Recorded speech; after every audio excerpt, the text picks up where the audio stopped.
কংগ্ৰেছৰ বুকুচাত উঠি তেওঁ শিৱসাগৰত জয়লাভ কৰিছে বুলি ক'বলৈ মই এতিয়া দ্বিধাবোধ নকৰোঁ। কংগ্ৰেছৰ বুকুচাত উঠি তেওঁ শিৱসাগৰত জয়লাভ কৰিছে বুলি ক'বলৈ মই এতিয়া দ্বিধাবোধ নকৰোঁ। মই কথা কৈ থাকোঁতে মোক বিৰোধী দলৰ সকলে বাৰু শুনিছিল। মোৰ বিৰোধী মানে বিজেপি শাসক, কিন্তু আমাৰ নিজৰ অৰ্থাৎ বিৰোধী দলৰ সদস্যসকলে মোক বহুত সময়ত বাধা দিছিল, বিভিন্ন প্ৰসংগ বেলেগলৈ লৈ যায়। চালুক খাই লওঁ, বিষ আছে, কষ্ট কৰিছোঁ তো, সেইকাৰণে অখিল গগৈ কোৱা নিচিনাকৈ থিয় হৈ কৰা নাই।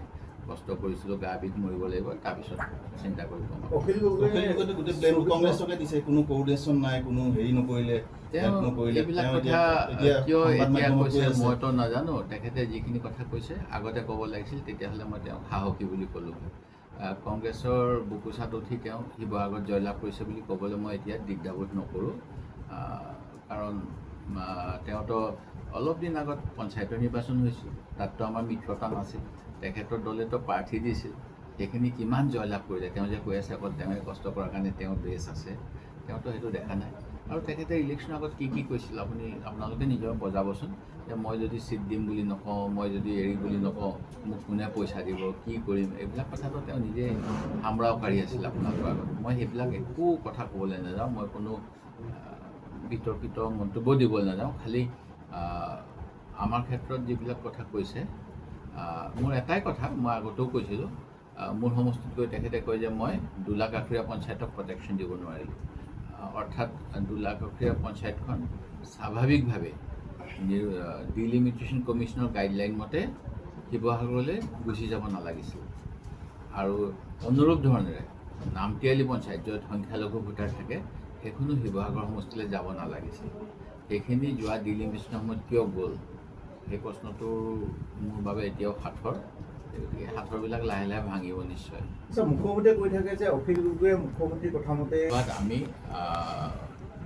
মানে অন্য বক্তৃতা দি থাকোঁতে যিটো নিয়ম আমি ৰুল বুক মতে যাব লাগে, কাকো ডিষ্টাৰ্ব দিব নাপায়।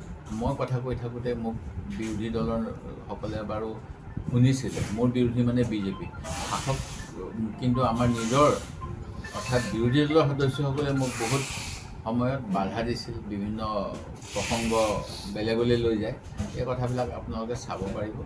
আৰু সদনত প্ৰকৃততে অকল কাম কাজখিনি বন্ধ কৰি দিয়াটোৱে প্ৰকৃত লক্ষ্য হোৱা অনুচিত। সেই গতিকে আমি কেতিয়াবা বয়কট কৰিলোঁ, আকৌ ঘূৰি আহোঁ আৰু ডিবেটত অংশগ্ৰহণ কৰিছোঁ। কিন্তু কিছুমান দলক আপোনালোকে দেখিব, ৰাতিপুৱা আধা ঘণ্টাৰ কাৰণে আহি আৰু দিনটোৰ কাৰণে কেনেকৈ খেদা খাই পেলাই TRP ল'ব পাৰোঁ, আপোনালোকৰ ওচৰতে বেছি অখিল গগৈ আছিল। মই নাজানো, আপোনালোকে চাব লাগে, আপোনালোকে চব ৰেকৰ্ড থাকিব। মই কাৰো নাম নলওঁ, সেইবিলাক আপোনালোকে নিজে চাই ল'ব।